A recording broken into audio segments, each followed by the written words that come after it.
Assalamualaikum warahmatullahi wabarakatuh. Semangat pagi anak-anak. Coba perhatikan gambar berikut ini. Anak-anak tentu sering melakukan sholat berjamaah. Kira-kira apa sih manfaat sholat dalam kehidupan sehari-hari bagi kita? Lalu bagaimana perilaku seseorang yang paham akan makna dalam ibadah sholat tersebut? Yuk kita simak dan kita pahami video kali ini. Sebelum kita masuk ke materi, mari kita berdoa kepada Allah Subhanahu wa taala supaya diberikan kemudahan dalam belajar. Berdoa mulai. Bismillahirrahmanirrahim. Rabbi zidni ilma warzuqni fahma. Amin. Anak-anak, kali ini kita akan memahami materi perilaku yang mencerminkan pemahaman ibadah sholat. Anak-anak,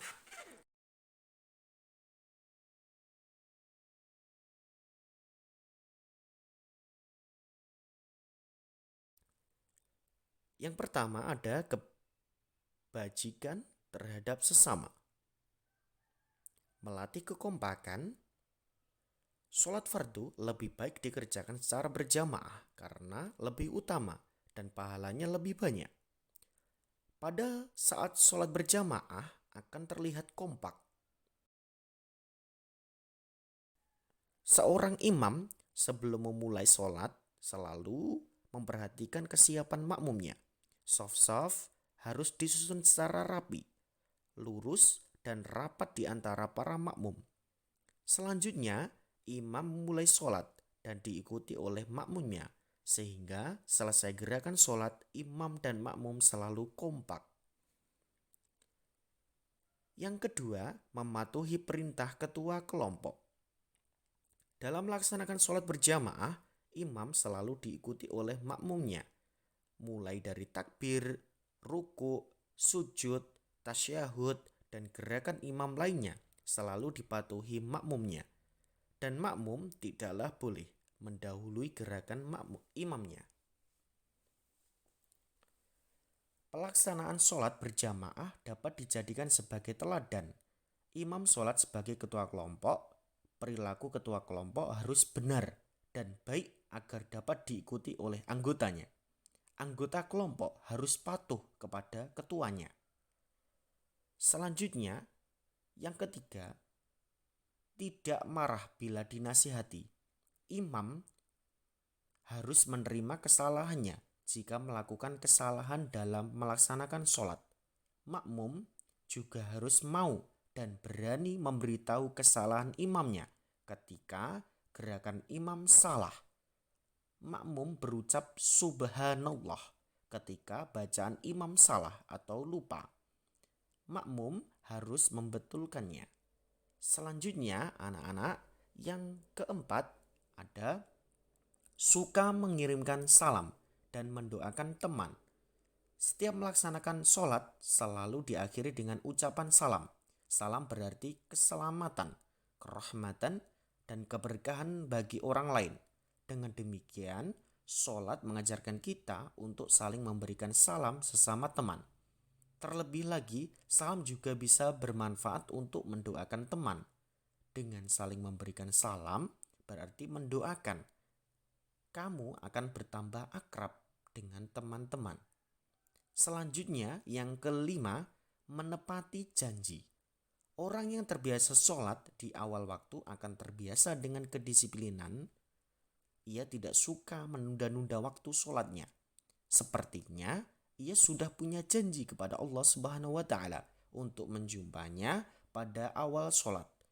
Dengan demikian, orang yang terbiasa sholat tepat waktu akan selalu menepati janji-janjinya kepada sesama. Selanjutnya, yang keenam, memupuk rasa solidaritas.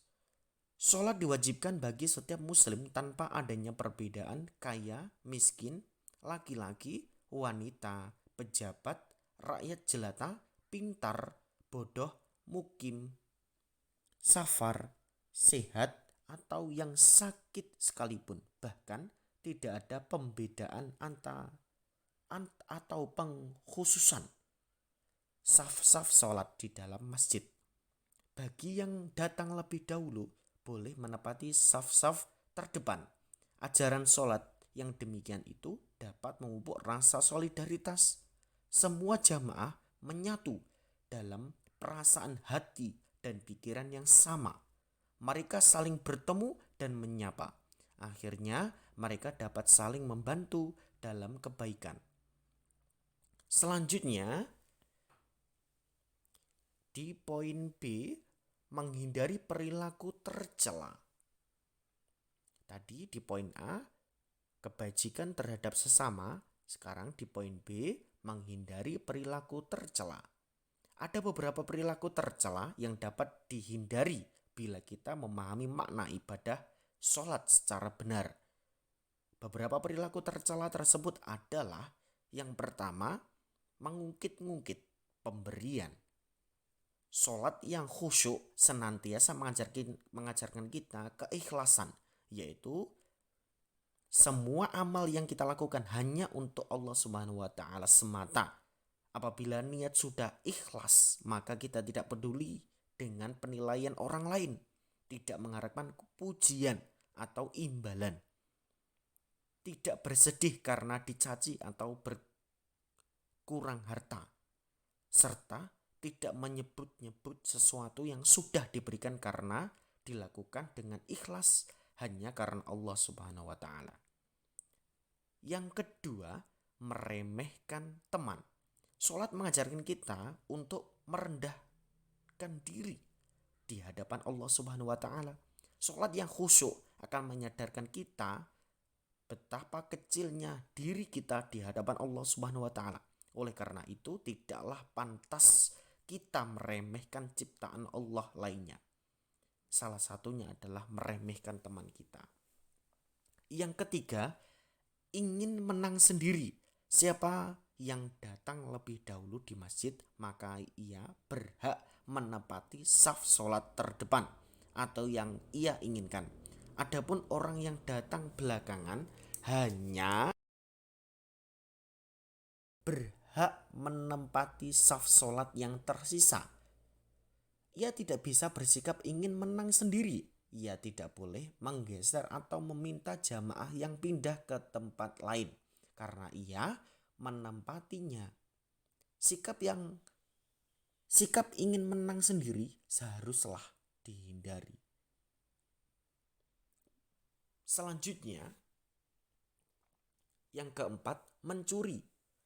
Tatkala membaca doa iftitah di dalam salat, kita sebenarnya telah berikrar bahwa salatku, ibadahku, hidupku, dan matiku hanya untuk Allah Subhanahu wa taala. Salat sebenarnya akan mencegah kita dari niat berbuat jahat, termasuk mencuri atau mengambil sesuatu milik orang lain tanpa izin. Selanjutnya yang kelima, meminta-minta. Selama sholat kita sebenarnya telah banyak meminta-minta kepada Allah Subhanahu wa taala, meminta ampun, petunjuk, pertolongan, belas kasih, derajat rezeki, kesehatan, kesejahteraan, nikmat dan keberkahannya. Maka tidak patut kita meminta-minta kepada selain Allah. Sikap suka meminta-minta itu tidak terpuji, apalagi sampai mengemis.